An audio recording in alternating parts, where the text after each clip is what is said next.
Good morning, everyone. Welcome to another episode of the London session on TopstepTV. If you're new here, my name is Deeyana Angelo, aka Market Dee. I'm a Series 3 qualified futures trader with about 18 years of trading experience. Let me just change this to another setting. Okay. All right. So some movement, obviously, because of the overnight news. Let me grab my spectacles.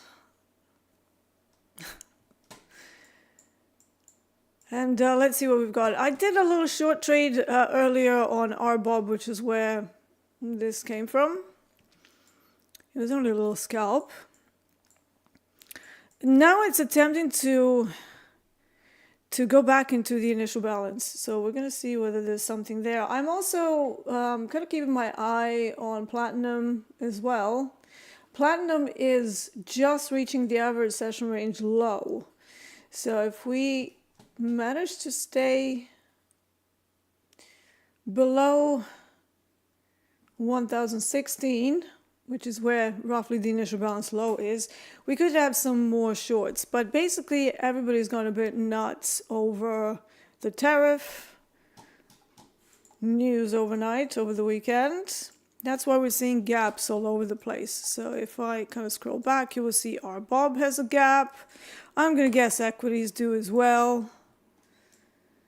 Yeah, so there it is. So across the board, this is the news that has affected most instruments, which does mean that we could have, a pretty lively day in front of us. And also means that opportunities might come a little bit earlier for our London session too. Asia was already quite lively, although not exactly trending in some products. Platinum trended really well during Asia. And then let's see what happened to equities. Equities kind of smashed down too.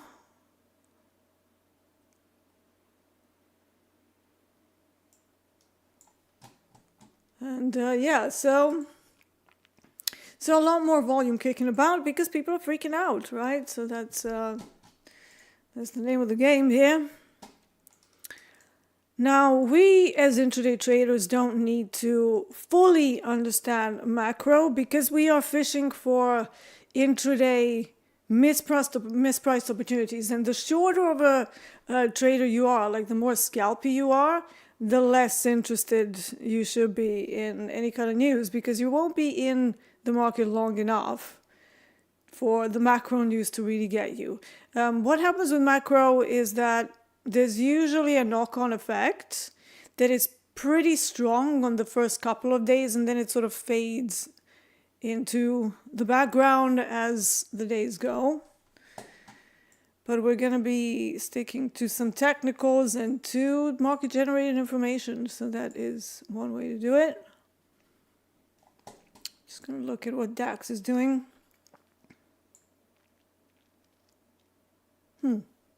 Strategy DAX is, it's trying to fail the auction, DAX, but it's kind of non-committal right now.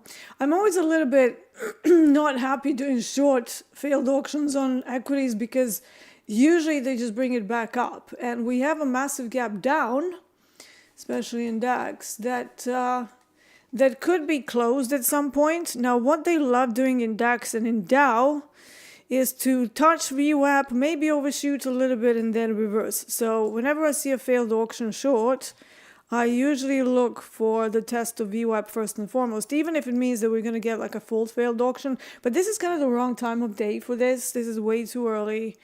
And we overshot the average daily range with this move. So I'm going to wait on DAX this morning.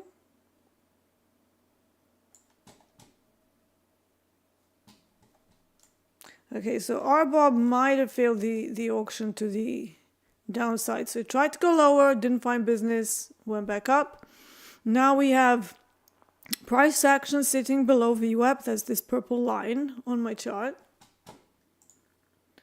By the way, can everybody hear me properly? So, Bruno, do I have audio and video working properly? Because you just did like one check mark. I assume that's all good. But I suppose people would tell me. A-Jazz is here. Paul H is here. Bright and early, I can see. Sue Shim. Dave the Wave. I like that name. Martin. Gianni Peroni. Flimbo Quest. Stop Hunter. Raven No S. Carlo DG. Coop. Calvin Wes. Christian. J Sim. Right. So we have some usual suspects in here. That's always good to hear. I'll name this account later. Says, good morning, Deeyana. When you mark zones, do you look at the charts on a longer time frame? Yes, I do multi-time frame analysis. So every single day I will look at the daily chart. But I actually start from a monthly chart on a continuous contract. And then as I get to the daily and 4-hour chart, I will go to the front month. So that's one thing that maybe distinguishes me from others, because I want to see where we are on those like bird's eye views, right? Got it, Bruno? Okay, thank you.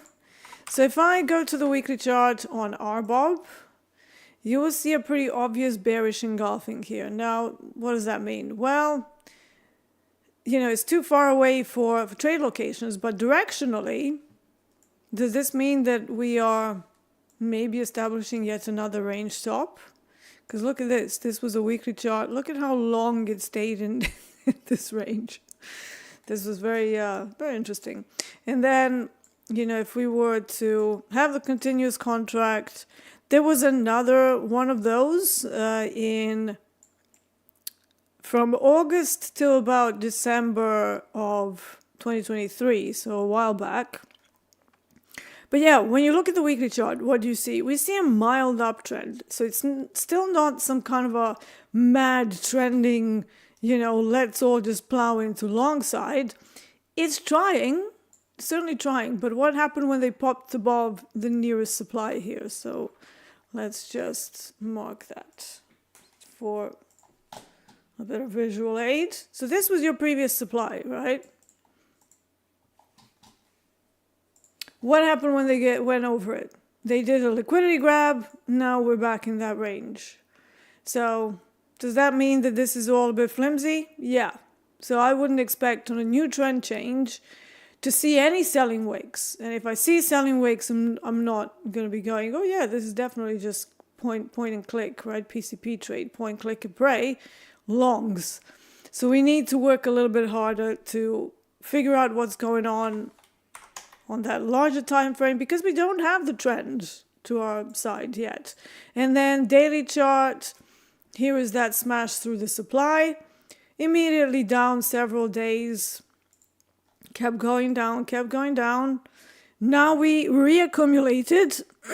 So you can see these soldier-like candles. This is a daily chart, so still a very large time frame, right? So what does this tell me? This was a pretty even price agreement.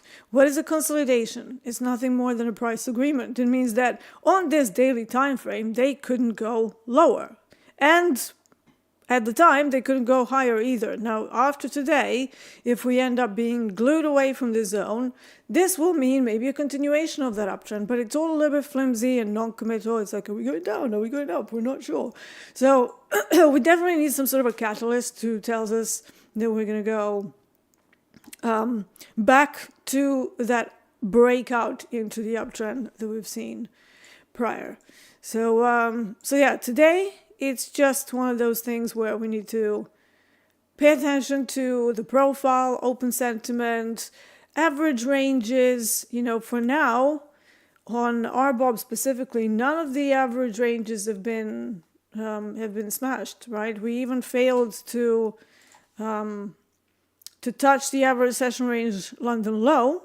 So if it cannot reach even the most basic range to the downside, what does that tell you? It tells you that we might have some strong sellers in the house.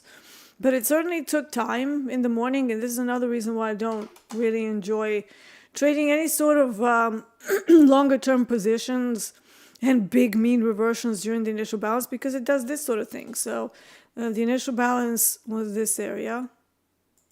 So it tried to go up, then it smashed down. Now we're back inside the initial balance. Is this a committed price action either side?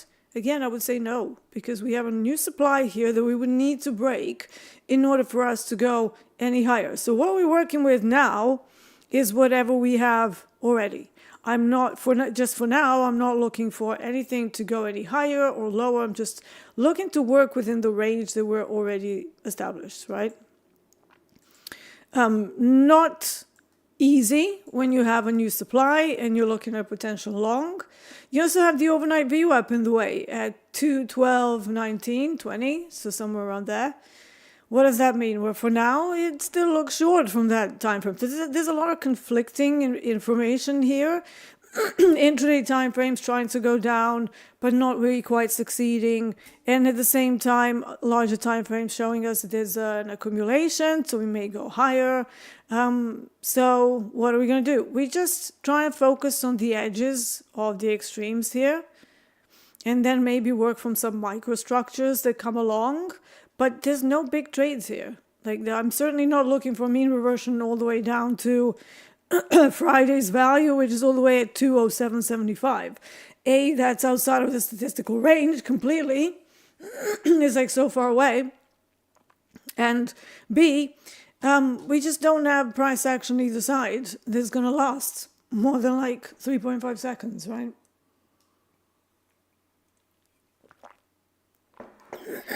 Christian says, at what point do we need to consider CME going limit down? I think that's about 5 to 7% on most products. We're nowhere near that, so you don't have to worry about that today. Let me do a bit of measuring, if I can find the dedicated chart. Let's just see how big this actual gap is. But yeah, usually, you know, these are not going to be... Yeah, I mean, this is barely like 2%. So we've got a long way to go down or up if this thing is going to go limit down. You can see those price limits on the CME website. They are listed there. Now, some of the products don't have such clear limits. It will depend on how much it moves, and then they're going to decide what the limit down or limit up is going to be. But for equities in particular, they do have a certain percentage. If you don't know what that is, it's a circuit breaker, right? So once it goes limit up or limit down, so for a particular percentage on the day, all trading will halt, right? So this is where Topstep doesn't want you trading within the 2% of that limit up or limit down. So if you get to, let's say that ES has like a 7% limit down circuit breaker. If you get within the 5%, they will send out an email saying do not trade because we are within those 2% limit. It gets dangerous because if the trading halts, nobody can exit positions. You know, this is another thing that people don't think about when they're on sim. They're like, oh, it's all easy. Just look at the levels. What levels? They shut the trading. There's no trading. And then typically when it reopens, they will reprice it. So if you had a position and they reprice it back up like 3%, you're effed. Like literally, you can say goodbye to all of your accounts and everything. They're not, and they don't care. It's like, you know, it's your job as a trader to make sure that you keep track of these things. And if you don't know about them, educate yourself. You know, this is what we're here for. You don't know what a limit down is, limit up is. It's like, what are we doing here, right? So we need to know some of the more kind of mechanistic ways that CME operates, and when it's horrendously dangerous, when the risk heavily exceeds reward and you're in danger of trading being halted. We've seen that during COVID to the most extreme side with crude oil futures going negative. No exchanges were equipped to deal with negative futures. And in fact, if you're going through the Series 3 book, they still are peddling the old, oh, futures can never go negative. And I was like, really? Because I've lived through something different. It's like, can we update this, please? So futures can go negative, absolutely. And what happened then is that they just suspended crude oil trading for several weeks until everything got a little bit more settled. So yeah, be very, very careful with certain operational sides of things on the CME. IC Money Flow says, limit up down starts at the open, not the close of a previous day. Well, this is the new day. But yeah, typically the regular trading hours is when they would be looking for those massive moves. You don't have to worry. Like I said, we're nowhere near that. The gap is 2% down. But yeah, I'm not sure that it is the regular trading hours. I think it's regular trading hours back in the day. I think they might have gotten changed. Don't quote me on that though. But yeah, let's see. Because, prices can go limit down outside of hours these days as well. So I kind of doubt that they would just kind of let Asia and London take it down like 5% and then it's open. And they're like, la, nothing happened. It's like price obviously fell. But yeah, if we continue to fall and, the regular trading hours come upon us and they fell even more, we get to those limits, you might want to consider getting your paws off the mouse and doing something else for the day.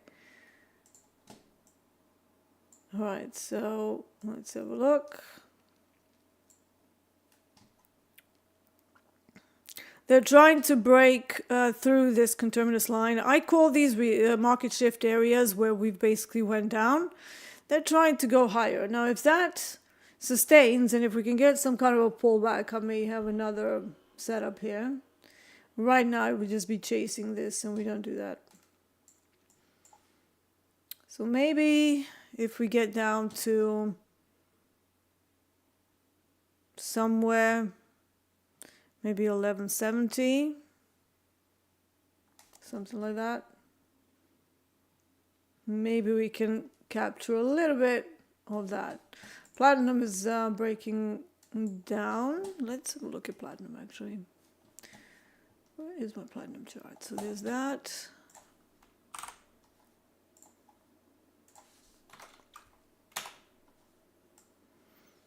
The initial balance was 1016, so we tested that and went down. So we have a direction on platinum now. It broke through all the statistical averages now, so the shorts are a little bit more safe to take. What else do we have on the way? Let's have a look at the 4-hour chart. Nothing. There is nothing. One day, trying to create a bearish engulfing, but also nothing. There is a potential for this being a trend line, but it only has a couple of touches, so that's not valid yet. I don't really like trend lines. I like to look at the market from a horizontal side, but I know that many of you look at that, so yeah, so maybe see what happens around the round number of 1000. Let's have a look at some options levels. Yeah, nothing really of note until much lower down. So we have 975 as a 0 DT level of interest. And then all the way up, we have GEX2 at 1030. Some calls around 1050.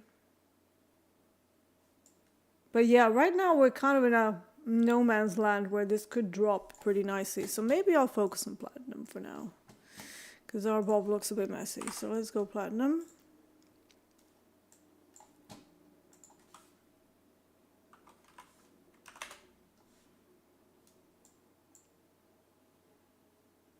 Just gonna mark up the previous supply that was broken, just in case it starts to react. And then on the other chart, I'm going to have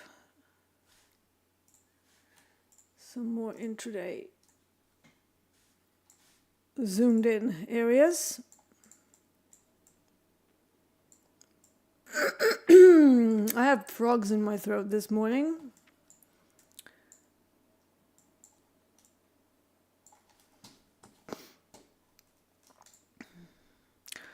Gianni says, how much are high and low volume areas during the pre-market trading relevant? How relevant are the high and low volume areas?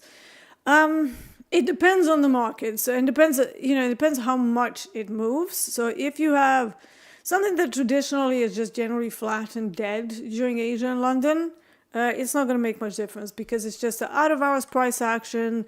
And what's going to happen is just going to build volume. Now, once the major exchanges kick off, that's where you can start deriving some more information and seeing whether they're still building volume in that same area.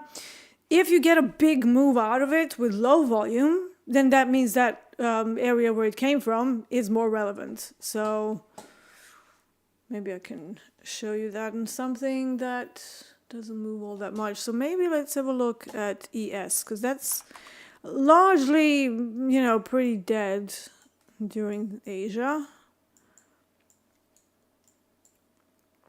Yeah, so, with everything that happened, obviously they opened with a gap, and then there is some movement, but is this really that great? It's not. Like, it's just moving in a 30 handle range, roughly. I'm just going to clear my throat. I'm annoying myself now.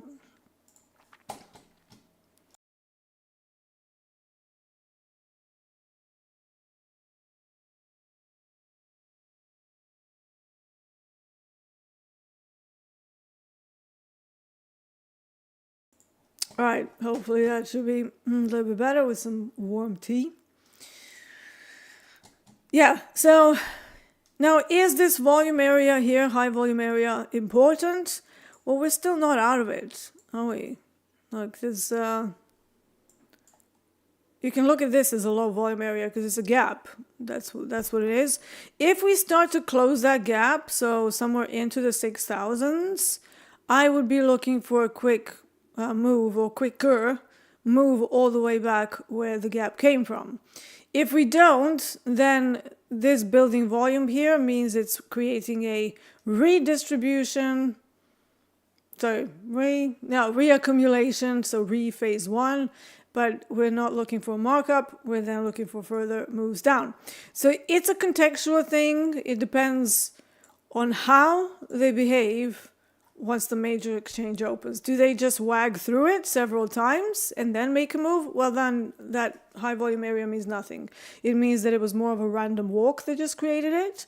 But if they cleanly sort of use it as a springboard and then keep going in one direction or the other, then you can say, well, actually, this was a significant demand or a significant supply that ended up giving us the bounce. Now, some products obviously trend a bit more. They basically are pretty lively, like gold is quite lively during Asia and London. Not every day, but you can get some pretty decent moves out of it because Chinese like to buy gold, right? That's a thing that's been going on for years.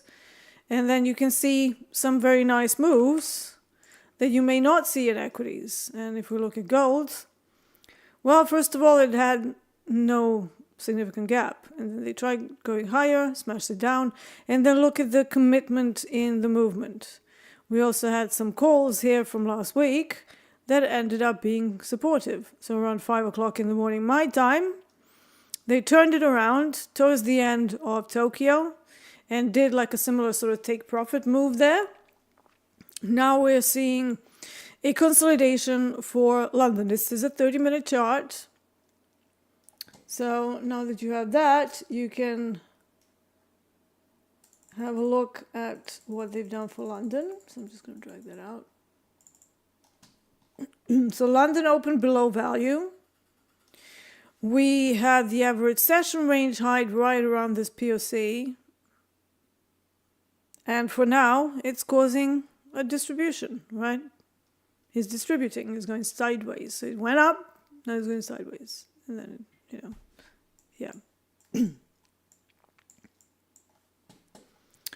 Let's see, how do you identify a retest? I identify a retest based on supply and demand and profile conditions.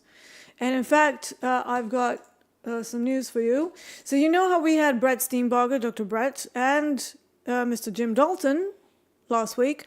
Those have all been clipped. Both of those sessions have been clipped to be separate sessions. So we're going to start with Dr. Brett. There's Dr. Brett, if you missed it. And then we also have the legend himself, if you missed Dalton.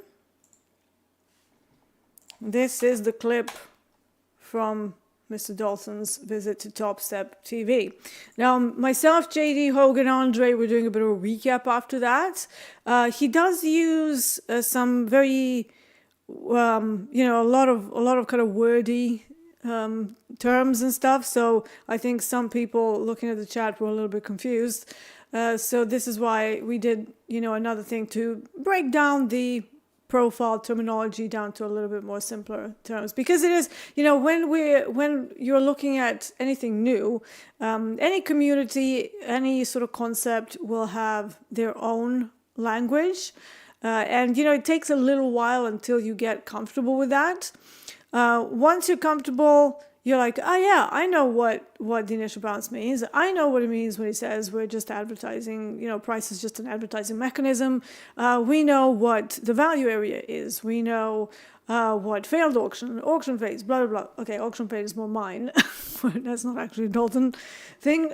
But yeah, but once you know the meta language of the person that is teaching you something, especially, Dalton is a true legend. Like, he is the one who popularized the profile, while Peter Steidelmeier was the one who came up with it. And then Dalton applied it and effectively spread it around everybody on the exchanges. So this is how many of us came to know about it. And if you've ever worked for a Chicago firm, someone somewhere would have worked alongside Dalton. It's either their dad or they themselves. So he's like a huge legend. And I was actually a little bit disappointed in a few people in chat. They were being, frankly, quite disrespectful. They were like, oh yeah, so all of that now completely nullified because he's trying to sell us something. It's like, it's not a charity, right? And think about it. You go to the university, how much are you going to pay for that? You're going to pay like $400 for it? No, it's thousands and thousands and thousands of dollars. And you're still not guaranteed any kind of a job after that. Most people with university degrees are pretty lost, unfortunately, and I've got some, but, have they actually helped me to gain any of my jobs? No, they were like music related, so nothing to do with finance. And yes, I got a career out of it, but nobody in the music world will ask you, hey, do you have a master's in music? It's like, no one cares. It's like, you turn up, you can either play or you can't play. Like, they don't really care about anything else. So yeah, nobody's going to ask you about that. So just by the fact that people are being a little bit unrealistic, I think it's all this kind of like, oh, if you're a true trader, why don't you? Like, at some point, like the guy is like, what did he say, 83, 85 or something? Do you still want to be trading at 85, even though he still does? But do you want that to be your main income? Like, most people are heavily demented by then. Are you going to stick to clicking buttons and trading when you don't know, where your house is or what your name is? I don't know about you guys, but, I'm not banking on being super eloquent at 85. I hope I am. Don't get me wrong. I hope I am. But people like Dalton are very rare, right? To get to that age and to still be like, right. He was like straight.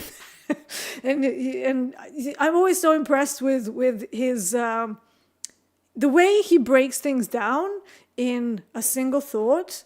And he's like, right, can we stop this here? Can we pause it now? There, you see this? And then he just breaks down the real-time thing and explains what they took in their room, how he explained it. It's amazing. But think about multiple sources of income. When you get to 85, do you just want day trading to be your main source of income? I know I don't.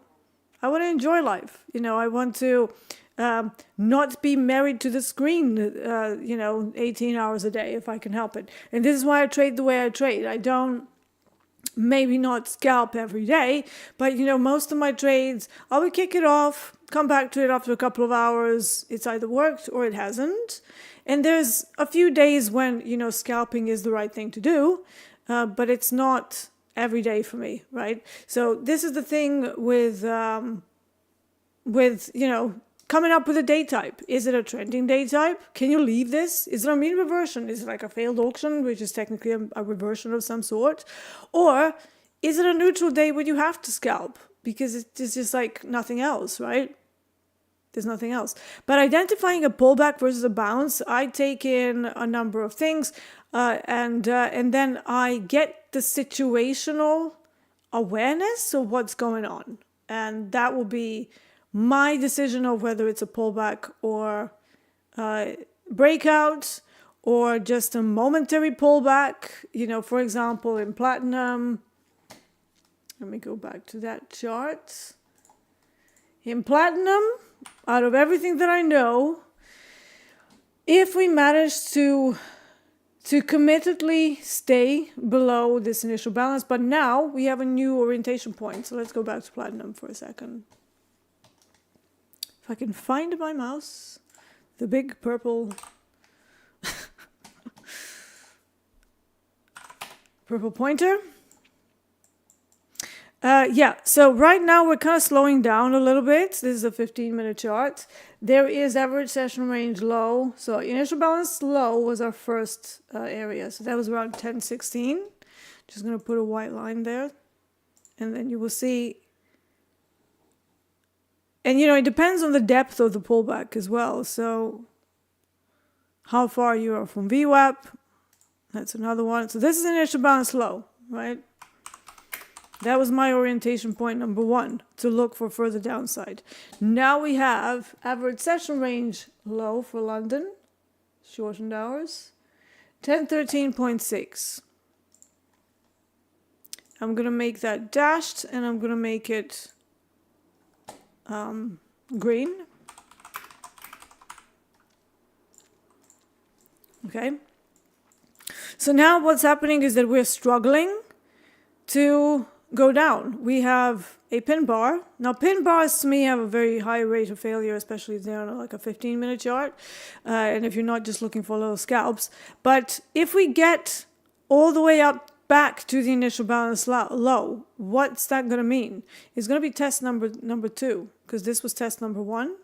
Here it is, popped up, rejected, pop up, another pullback, or is this going to be a true return for a failed auction? Right now, I'm a little bit doubtful about that, but I don't know what's going to happen, right? I see the same charts as you do, maybe with some more orientation points, but basically, if we fail to defend initial balance low, we might have a reversal.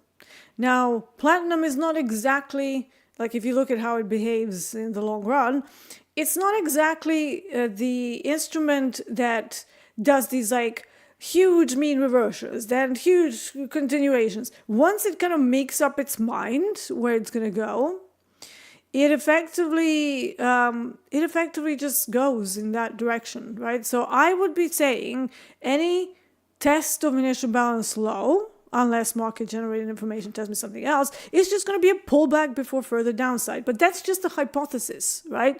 It's the hypothesis based on what I've seen happen before and my experience of trading platinum throughout the last year, right? It's like that's what I've observed, that every time I was fishing for some big reversion trades, it didn't really work on platinum. So I dislike doing that, and that's why I have some hypos that say on a pullback, look for a continuation, right? It's not going to be the same for everything because, for example, crude oil and RBOB, they love wagging around. They're just like, wiki two-sided things that go up, down, sideways, up, down again. Which way are we going? Oh, overall up, but nobody knows. So, it gets really tough. It's kind of like NASDAQ. And actually, Coach Hoop has a great thing, a great little phrase for NASDAQ. It says, it's NASDAQ doing zoomies. It's just like, if you've ever seen a dog do zoomies, you know what we're talking about. So that is kind of like RBOB is a little bit, and crude oil used to be, now it's a snail, but before it used to be pretty whippy. However, even now, every so often you see those glimpses of crude oil that come out every so often. and you're like, whoa, what happened? And everybody's like, well, crude oil. And it's like, yeah, that's what it used to do all the time. Now it doesn't. Okay, so let's see if we can find a short platinum trade somewhere. So I would like to see it somewhere close to,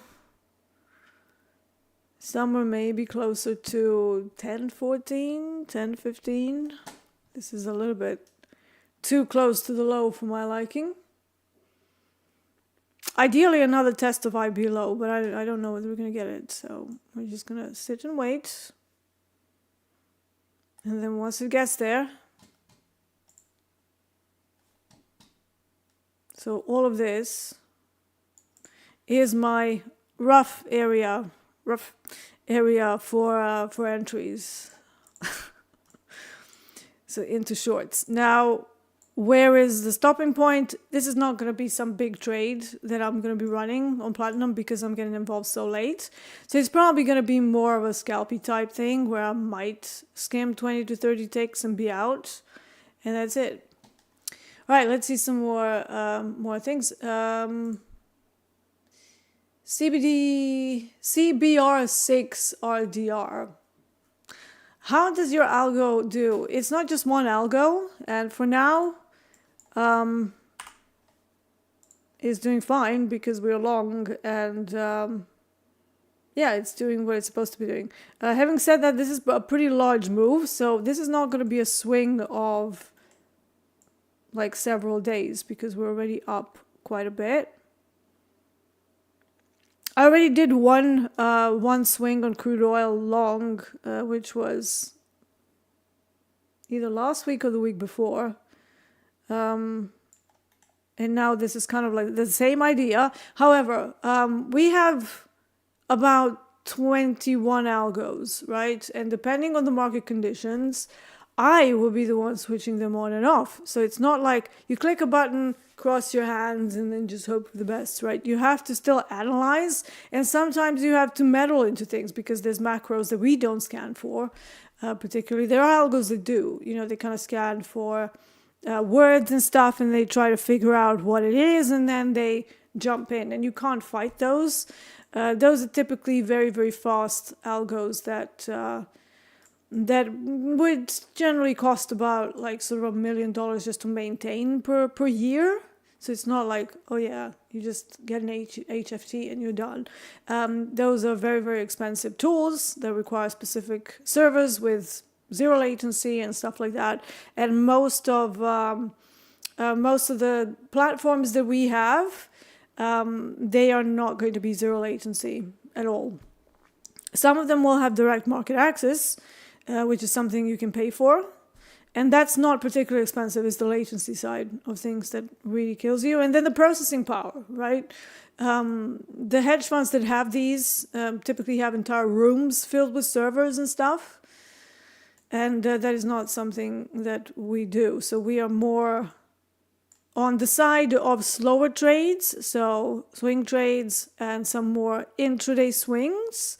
So we don't really do scalping algorithms at all. Like none of my algorithms are scalping, unless you count the average session range reversals.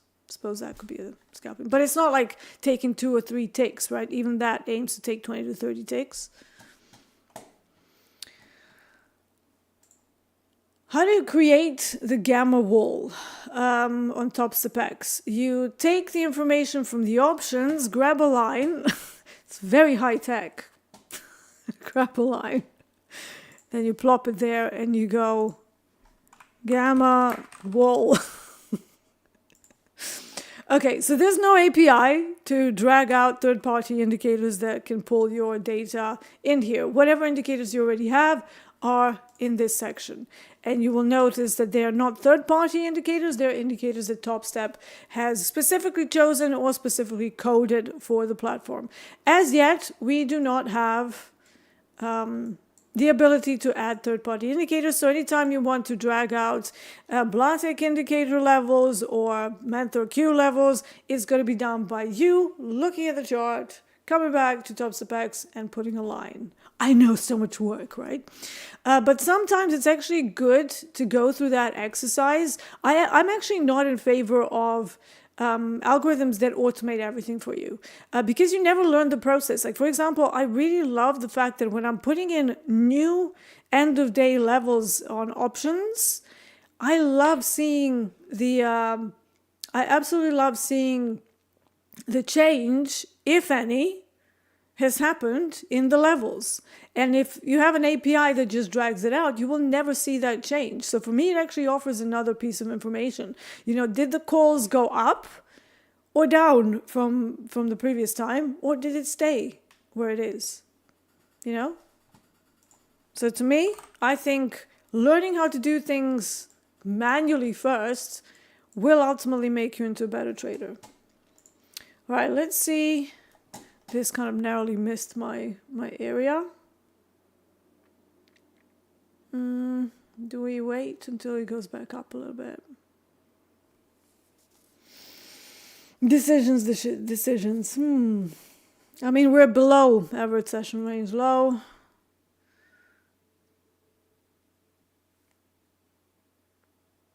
Let's see.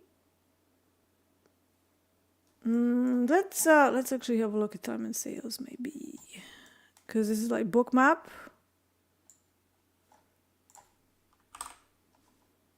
And that's what it usually displays. Oh no, not the dome. Did not want the dome. Time and sales, there it is.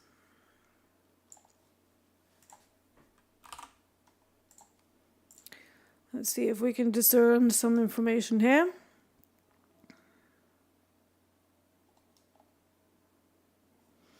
I mean, we have some bigger sellers, 22 contracts here.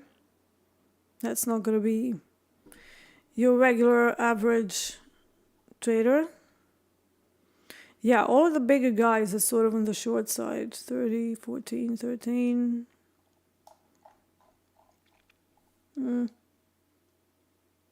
Let's try one little short here as a feeler.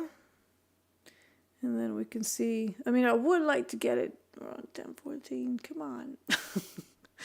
Give me. What's the time? 13. Okay, let's wait until this 15-minute chart candle to finish, because usually they do weird things towards the end of the 15 and 30-minute candles. So if that's still underneath these two areas, we might get a nice little trade out of it. But yeah, we'll see.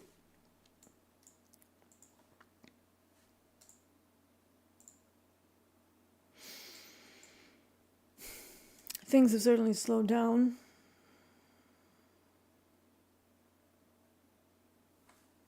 Let me get some more tea. See, DAX, what I said to you about VWAP, and then not doing the full failed auctions, but bouncing from VWAP, this is a potential long setup if we can stick away from it now. But we have another, I don't really like doing tiny trades on DAX because I plan to keep them for 2 to 3 hours. So yeah, and that could be a long from a partial auction. There's also a little demand area right around there from the open that could bring us a setup that I call strength from inside the initial balance. All right, we're testing the edge of that area, looking for reactions. This is where we might fall down to 100 tick chart because we have our level from a highly higher time frame, from the highly wily time frame. All right, let's see what they do. Let's see. So yeah, the gamma wall and third-party indicators have to be done manually for now.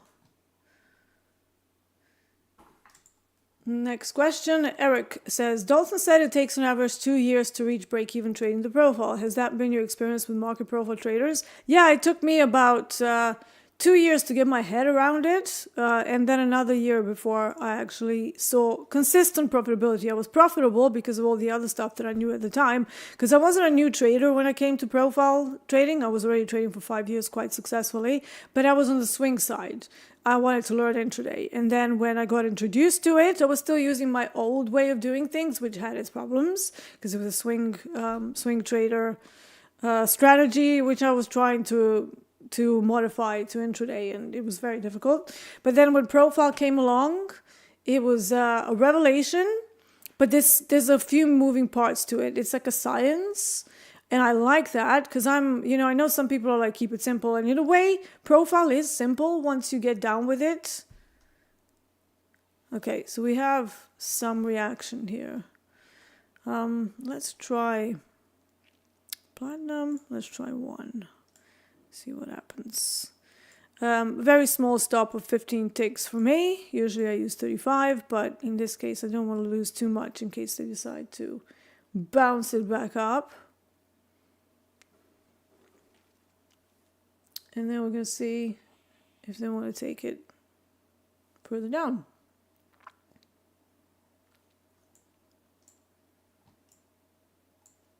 Bit of a battle going on.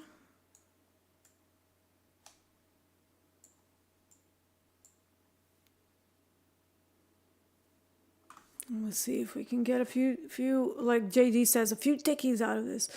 So yeah, it takes, like, I wouldn't just say profile. I would say any trading style would be potentially 2 to 5 years. Depends on how much effort, how systematic are you with your journaling. If you are somebody who just kind of puts in trades, never tracks anything, and you don't know how much you're risking in percentage, both per trade but also per account balance, I would say you're not serious. You're definitely not serious. Like if you run a business, which this is, would you actually buy stock without knowing what your actual balance is in your bank account?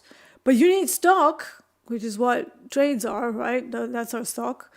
So you go and purchase 50% of the money that you have in your bank account. Would that be a good way to run your business?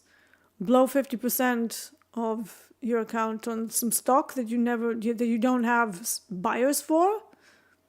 That you don't know what's going to happen to it? It's just going to sit in a warehouse forever if you get it wrong with the supply and demand. It's the same thing. So I would say that trading is a very high level skill. Not everybody can do it. Not everybody can do it. Contrary to what people say, it's one of those things. Not everybody can be a professional football player. Not everybody can be a doctor. Not everyone can be an Olympic medalist. It's a very specific thing. You're not an average person the moment that you start to generate profits. You're already out of the average, right? Now, for some people who already have certain transferable skills elsewhere, they absolutely can get there a little bit faster. They can get there within 2 to 3 years from not knowing much to getting profitability. Now, is it consistent profitability? That's a whole other can of worms. But you can get to some profitability there. I know that's not what people want to hear, because you want to click some buttons and go, well, it's just clicking buttons. Like, what's so difficult? It's because it's data science. And intraday trading, like investing is a little bit easier because you just, you have time on your side. But this sort of trading is exceptionally hard because everything that you change, whether it's your stop loss size, whether it's the amount that you're risking, whether it's the position size you're in, whether you're trading at a different time of day. I know many people who have done a lot of back testing on the New York session, and they're like, well, tonight I'm going to trade Asia. And I'm like, have you ever traded Asia? They're like, no. It's like, what are you doing?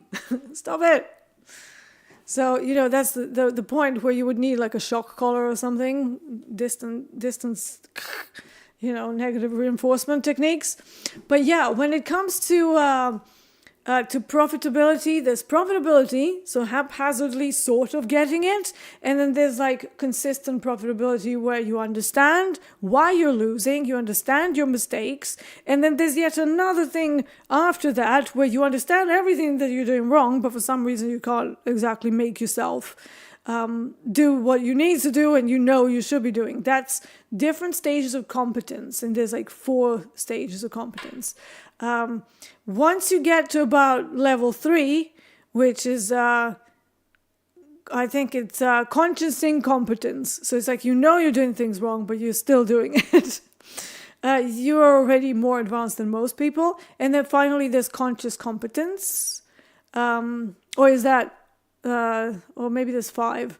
Because I think it's the final one is where you're not even aware of how much your skills have seeped into like your subconscious, that you're just making trades and it seems like you're doing magic and you're not doing any analysis, but it's just experience kind of taking over, and you seem like you never do plans, you never do. That's like unconscious competence, where you're just profitable, you don't think about it, you think it's simple. You actually see a lot of experts, a lot of traders who have traded for many years saying things like, this is so simple, guys. It's like everybody else is like, I have no idea what's going on. And that's why, right? That's why, because in their eyes, it's all simple, but they kind of forget the previous sort of 20 and 30 years where they struggled and they weren't sure about what's going on. But now it's simple. To them, it's all just, it's called expert blindness. You get that in golf, you get that in every high-level skill. You have people who are telling you it's so simple, but everybody else can't do it. So, yeah. Let's have a look. Grant Riesfeld. Am I reading that correctly? What does the highlighted in yellow on the toolbar do? Highlighted in yellow. What, you mean the rectangle that I just put in? It's my orientation area where I didn't want the price to go higher, if that's what you're saying. So basically this was the initial balance low. Now we don't have the TPOs and initial balances on Topstep, so I am using my own indicators on the other platform in order to find that. Yeah, so I basically, I was just looking for a move from that area because I identified that if we go any higher from that, I didn't want this trade. So hopefully that makes sense. All right, we made a bit of a move here at 26. So this is now positive R. Just. It's like 1.1. Maybe 1.3, but yeah. Okay, we'll see how far this can get to. But I'm probably going to make this more into a scalpy type trade because I don't know how much legs we've got after such a move down. So one thing that you can take with scalps is just to see where the previous low was and then to just take your profits near that. And in effect, that's kind of what I should be doing here. And then maybe fish for another scalp later on. Another way to do it is if you're sure of the power behind the sellers, and we have a few, you know, it's not like they're trivial. You can maybe fish for the takeout of the lows and reversal, which probably won't last, so the reversal probably won't be massive. But let's put maybe a 30 tick target here. That would be 2R multiples, so... And then that would be a little scalp. If they can get it. And it's close to that 10-10 round number area as well. Just going to have a look. There is not much else in the way apart from the round number. So yeah, if we get a little flush down, I'm going to take this. There's a danger that they just don't take it out and they come back up, but it is what it is. That's the risk we take, right? So let's just wait for that, then I'm going to come back to the questions.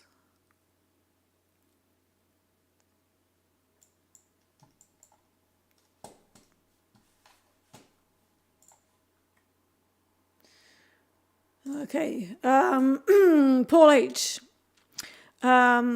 Would you characterize algos as autopilot functions? For example, you can turn on autopilot for heading or alt or both, or we can use it for speed. I would say in trading, I've never seen an algorithm that can just run on its own without some sort of meddling and optimizations. But you can't, like once it's in, if you've kind of used maybe some machine learning and you didn't over optimize it, you can absolutely use it for like middle of the road sort of now you cruise kind of thing. So, but yeah, I think kind of like the autopilot used to be back in the day, like you needed a human to fly, to take off and to land it. And I think that's not the case anymore. I think everything's automated these days. But back in the day, somebody had to be there for takeoff and landing, right? And so this is kind of the same thing. So for the middle of the road, the way I see it, as long as everything was done correctly, and you know, I deem that the idea for the algo is still there. In that case, I wouldn't be too worried. So, but otherwise, it is definitely something that I look to take off if we get somewhere near target, or we get, you know, another trade setting up, maybe from another algorithm that's clashing with the one that I'm doing. Okay, so for now, this low is being a bit reactive. So we may get a retest over here. So what's the time? In 3 minutes time, we're going to have another new candle here. So it depends on how that closes. If it closes as another bearish engulfing, then this will be a little more safe to run. If it goes back above 1012.8, so 13, this is going to be an invalidation of this trade for me. But I need to wait for 2 minutes for that to happen, because they can bounce it up and down and go boo, and you're out of a trade. So we'll see how the 15-minute ends. If it doesn't have that continuation candle, this will be the start of a consolidation, and then very dangerous to keep going. But let's wait. Let's be patient for 2 minutes and then decide. So what's on the silver chart? I don't really trade silver much. I used to trade it, and then it kind of went dead for a while. I mean, I can glance at it.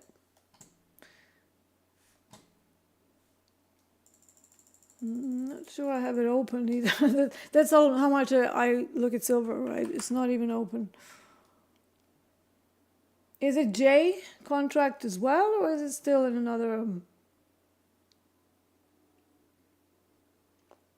I think it's J. No. I need to look at CME because I have no idea what the front month is. Let's have a look at here. It's H. It's still an H. Interesting. Okay. Whoops. Keep doing that. Yeah, it's still H. Okay. So let's have a look.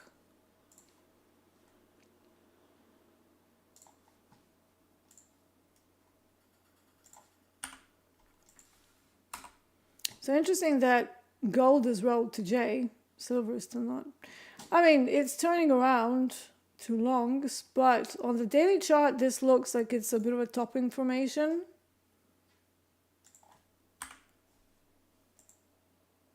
Four-hour chart is not really doing much.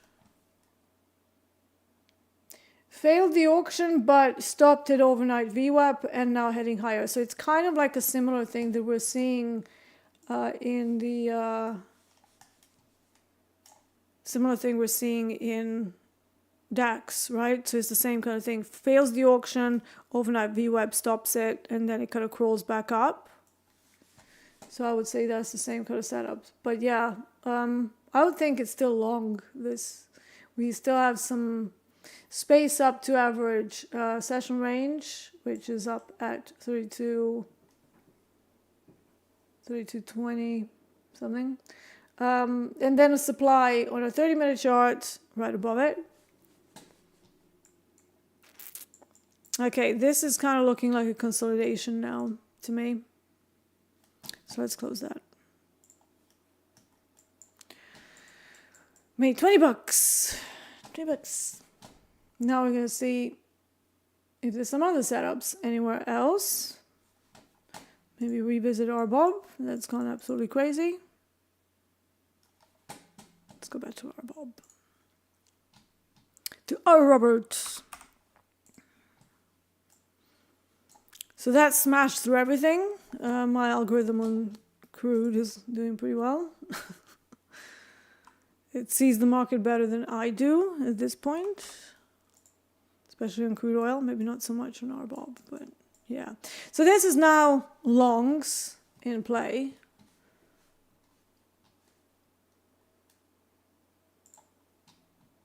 Adinka says, why did you take that point as your entry? You could have waited for IB low. Because we were already at IB low on platinum. We were already there. So to wait for yet another test would be dangerous. Why? Because then IB low, that's the second test. And you're now in danger of not a continued move down as a scalp, but the failed auction to the other side. So the more time something tests your level, it gets more and more dangerous, because contrary to what you've heard, the more times the level is tested, the weaker it gets, because every time you get there, people who have been looking for entries there, they execute their orders, ergo less orders there. So the next time they get there where there's not as many orders as there was last time.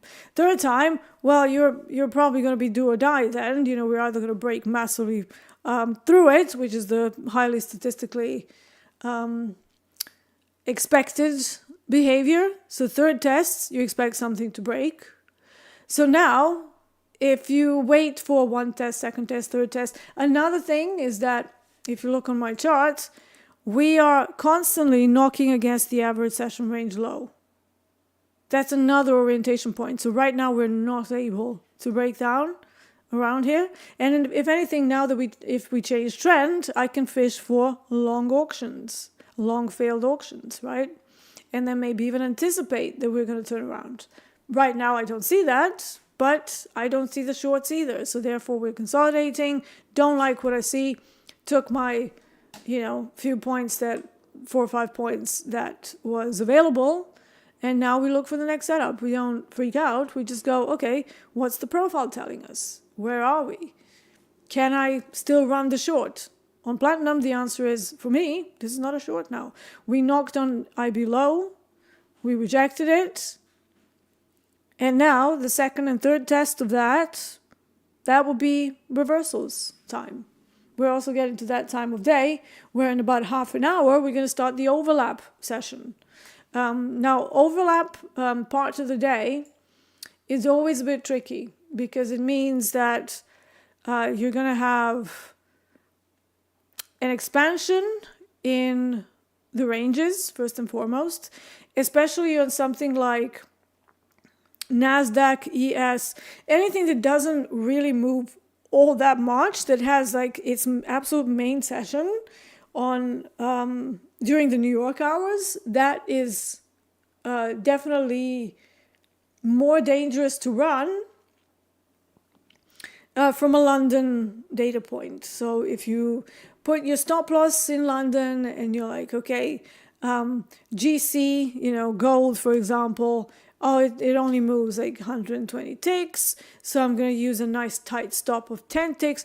And then the overlap comes and your profits that you may have had, the stop loss, everything is just blown out of the water because the main session, COMEX, moves about 350, 400, 500 ticks on some days. So everything that you've based on the London levels, it's going to be completely invalidated because any new session that has more volume obliterates the levels from the previous session. Now, London highs, London lows, Asia highs, Asia lows, they do offer offer opportunities.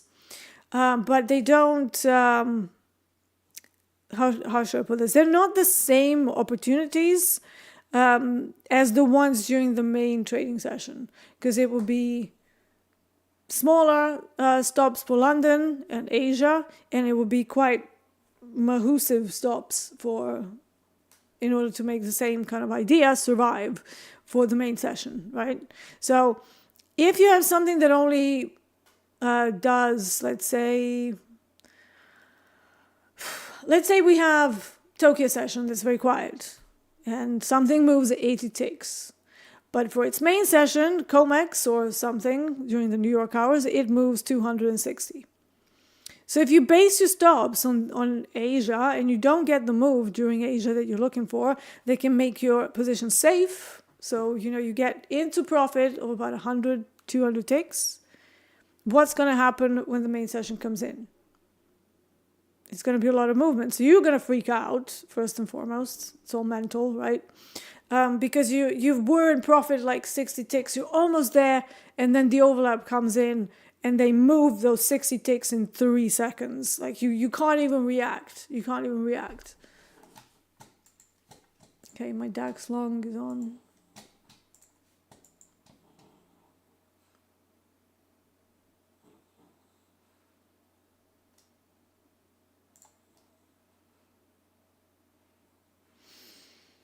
All right, I'm going to try a long DAX here.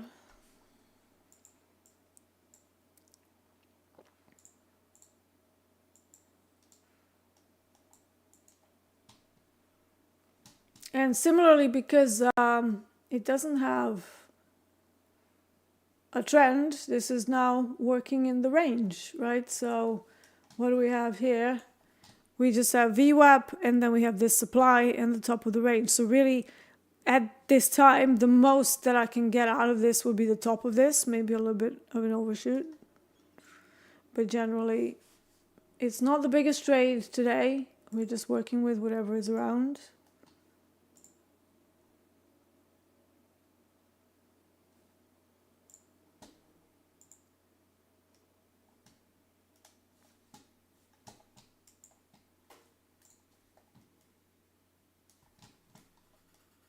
Okay. And what else did I want to see?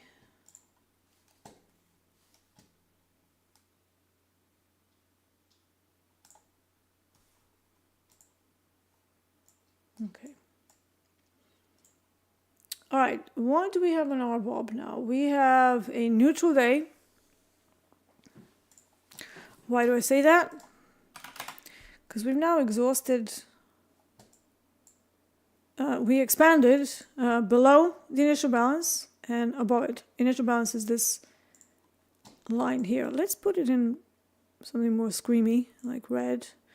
And then maybe, can I put a shade on this? There you go. So that's the initial balance. And now we have extension outside of it. Now, something that tends to happen on days like these is for us to go back to the middle, and then if we miss that move, to maybe snipe it back from the low somewhere. But basically right now, your points of interest are at the available session highs and available session lows. So let's change those to yellow.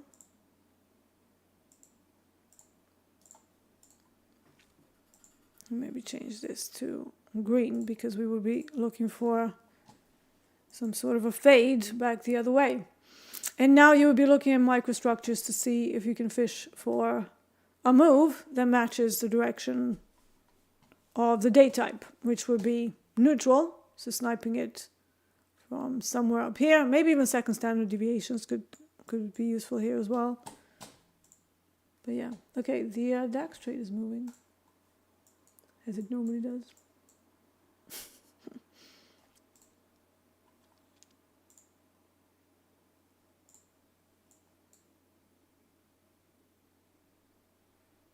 So we'll see how far this gets to.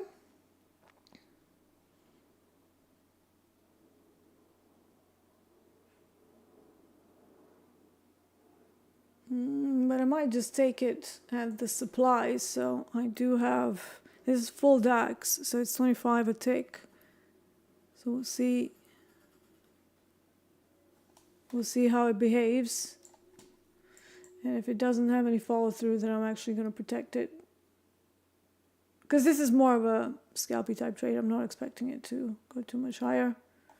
And why is because we have this supply here, so that might cause some trouble. And if it does, I need to be out.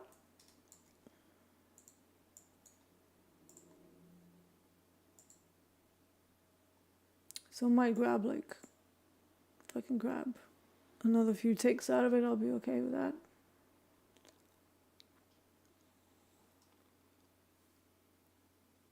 Okay, there we go. 461. Done. This is my DAX scalp for the day. It just moves so much quicker. This is ridiculous.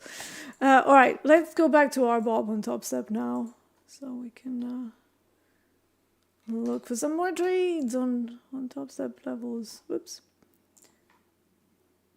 Okay, nothing yet. So it's just wagging around. This is this would be chasing. This would be chasing. So let's wait for something to set up here, because now they have the microstructure downside, and there's nothing for us to do here.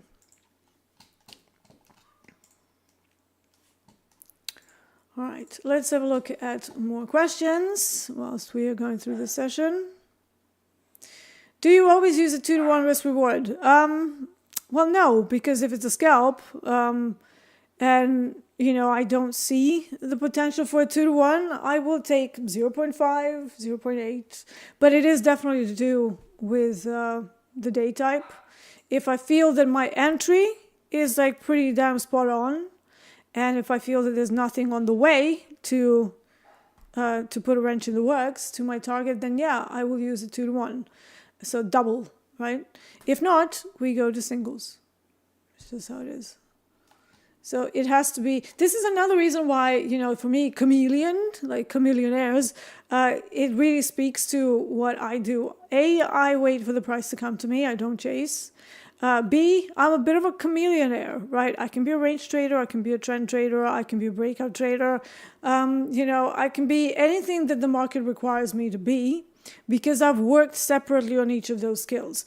I used to suck at, so I used to be a great mean reversion trader, right? That was like 100% my jam. And even now, gun to the head, what sort of trader are you, Dee? I would say mean reversion. However, over time, you can't just be a mean reversion trader. You're not always going to have mean reversions, right? So what do we do for all the other times when nothing? We sit around and twiddle our thumbs, right? No, you learn how to get better. So I noticed I really sucked at range days. So I was like, what am I doing wrong?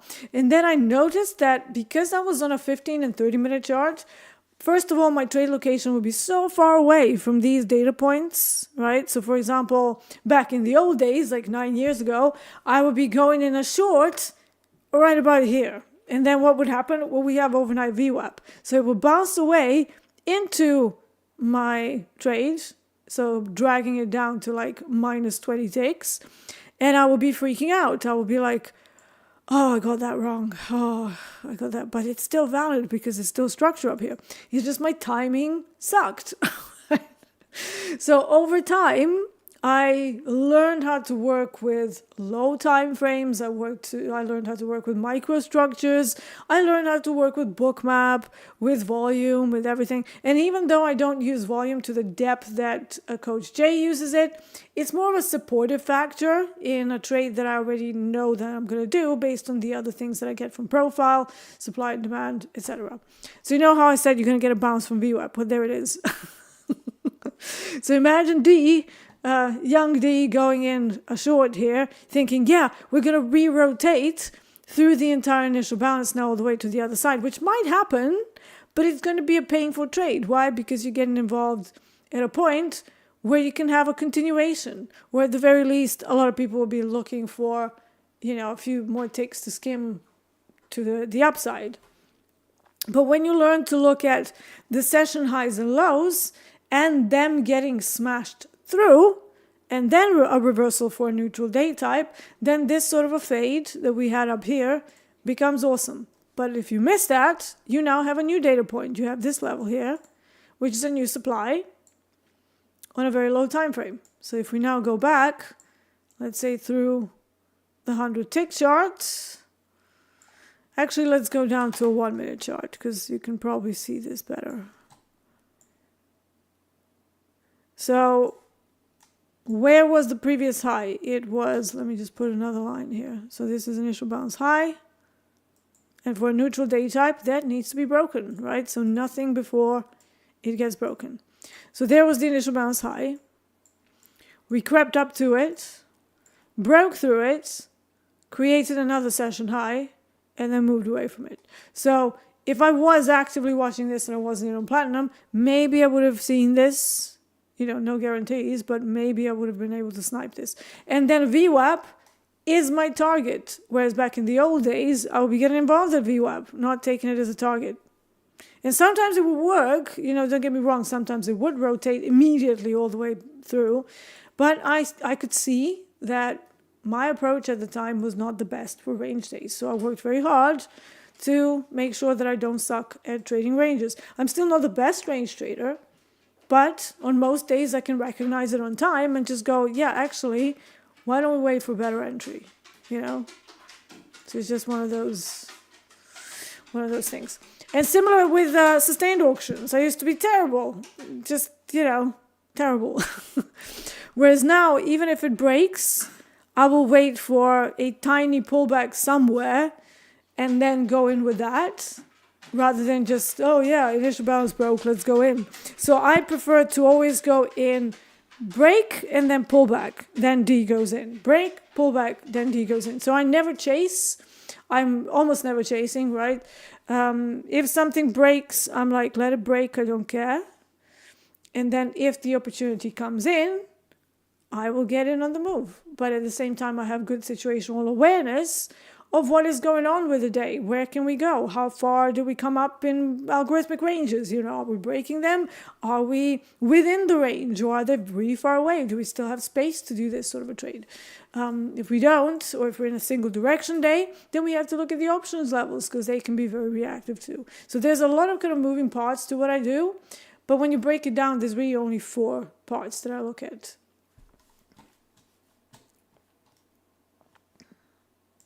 Do we expect RBOB to close the gap within today's session? I doubt it. So that would require it to keep going down. Generally, with these sort of fundamental news, you can expect the market to give it a few days before it starts to fade the focus of whatever macro data we got that caused the gap. So I doubt that it's going to be today. But again, you see the same chart as I do. I don't know what's going to happen.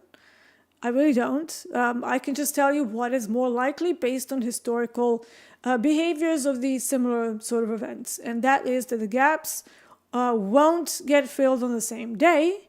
They might get filled by the end of the week or in the next 2 weeks. But it also depends on how serious the actual fundamental release is, right? So if it's something that will forever impact prices, you know, so now you guys overseas are looking at more expensive consumer prices, right, because of the tariffs.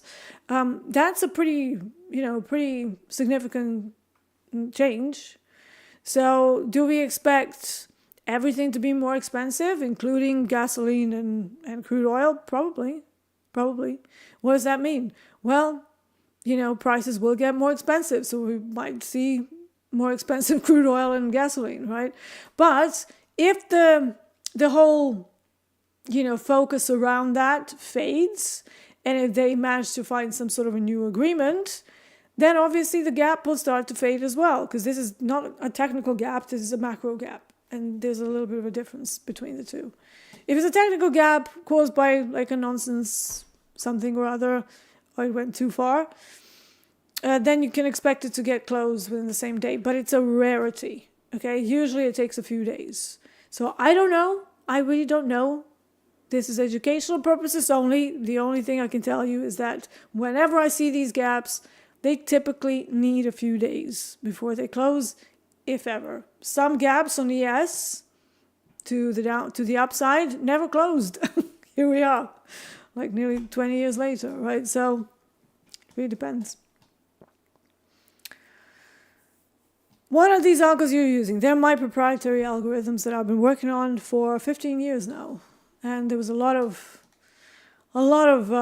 mistakes in the beginning that we made with them, over-optimized them, tried to place everything into the same algo and things. So it's been a pain.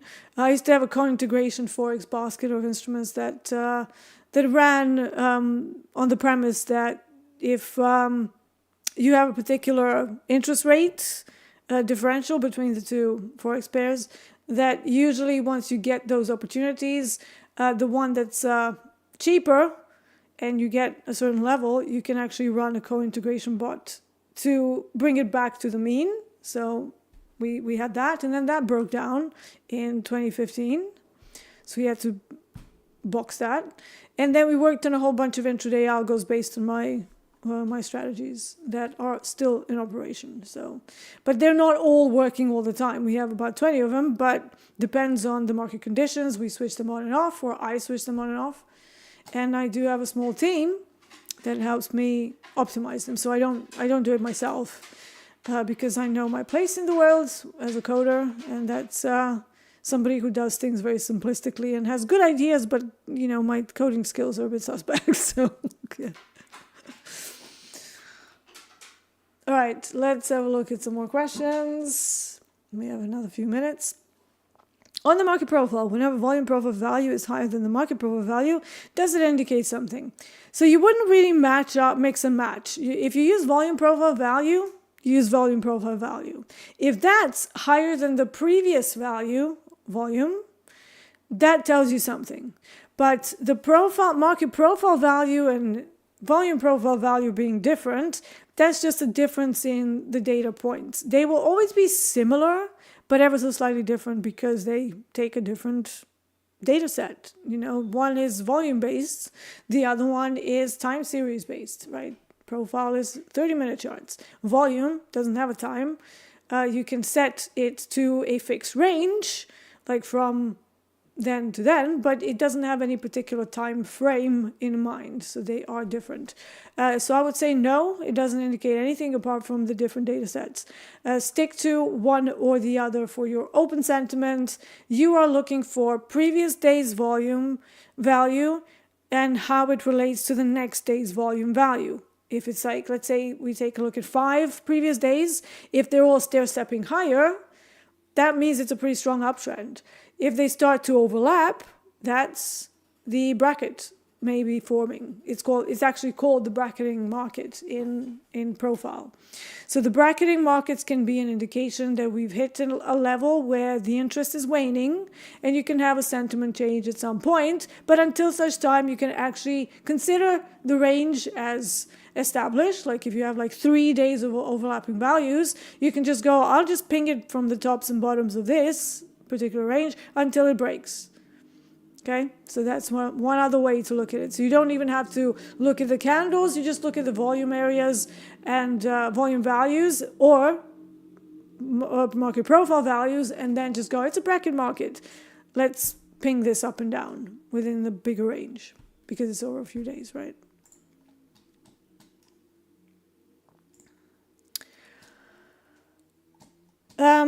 Mode KD, Rosalind, I don't know whether I'm reading that right. What is the name of the indicator on the right side of the chart? Looks like a volume. It is volume profile visible range, VPVR, which you can see here. I think I'm just using a default, but don't quote me on that because I've been with Topstep for over a year, so I have no idea whether I've changed anything or not. And obviously I've changed it as default, so even if it's different, I apologize. I like the POC to be a different color, but this is a volume profile visible range, which means whatever you have on your chart, that is the volume that is going to display. If you start to drag it backwards, that's going to change too, and it's going to keep changing with the visible range of the chart. So I actually like to have that, but I also like to have the 4 weeks worth on my Bloodtick indicators, and that's just a fixed 4-week thing. So that is how I base my longer term view as well. It does come into it. and it enables you to see areas of low volume, high volume, where is the POC based on the last 4 weeks price action, and all of that good stuff. All right. Ground says, Deeyana, have you ever heard of a trading strategy called Mari Math? I have not. Sorry to disappoint. I don't know everything. You know, I've just like you, I'm a mishmash of things that I've come across, tested, discarded things that didn't work for me, and kept the ones that did work. So I've never heard of Mari Math. I have no idea what that is. I can do some research into it, but, you know, right off the top of my head, it is not something that rings a bell.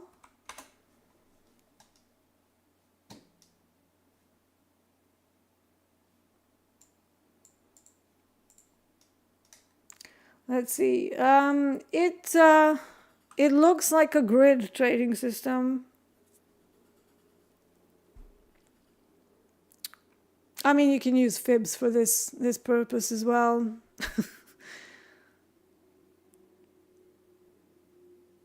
In fact, is it?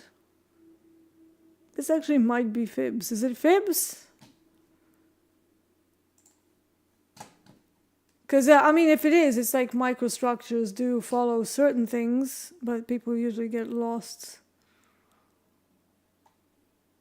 into eighths. Yeah, so I have a concept that divides the price into fourths, bizarrely. You know, it's something that I noticed over time, but I don't necessarily, like I could use it on a 2-minute chart, but not without the larger time frame expectation. So if I were to do something like that, I would be... Yeah, but that looks like more of a grid trading system. So, for example,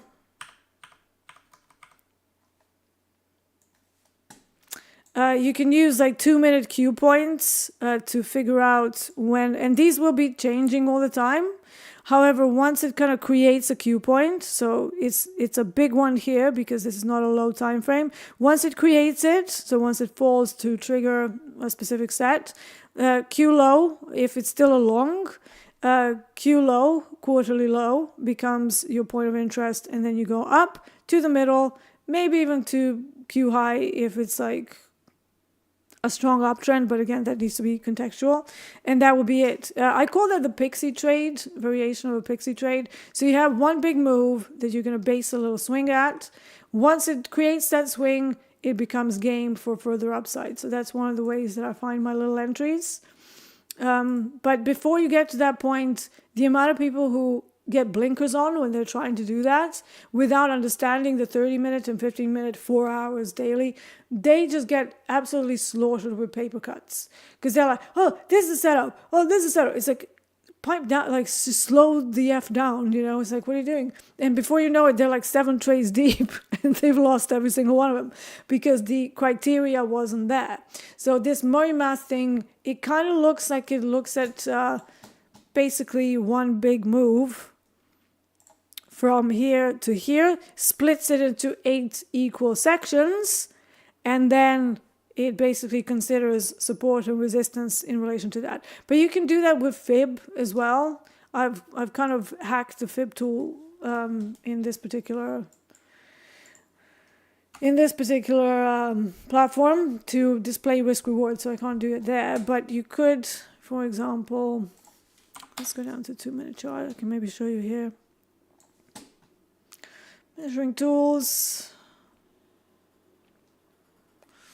Is this a fib? I can never find the measuring tools properly here. No. Fib. Retracement. There we go. So let's see what happens here.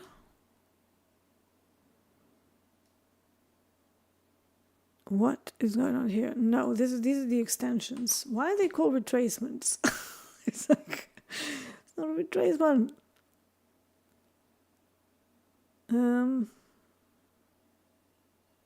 Is this one? No, that's a, it's also a, okay, let's, I have no idea what I'm doing. Yeah, I'm trying to find a regular fib extension tool. I suppose this is it. So yeah, you can kind of do the same thing here, right? So if you consider that the 50% of the retracement might be a bounce point, that's kind of similar to my lower time frame Q point, except I take the smaller swing that my indicator calculates automatically for me, but it would be dynamic. So on a 2-minute chart, it's a very dynamic way of trading. And it doesn't offer you a million trades, but it will probably offer you about 5 or 6 in an hour during the right time of day. But you have to be super careful to take the trades when the trend changes, and then when you're sure that that microstructure has also changed and given you a pullback. So it's not like just sitting there clicking buttons. It's also very systematic. But that Murray math, it looks similar to that. So either partialing one swing into one thing and then maybe doing a measured move as well for the next one.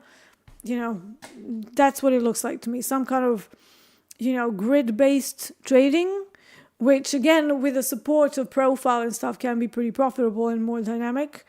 And it's worth looking into, but I can see that it's made for Forex. Futures are a little bit different, so keep that in mind.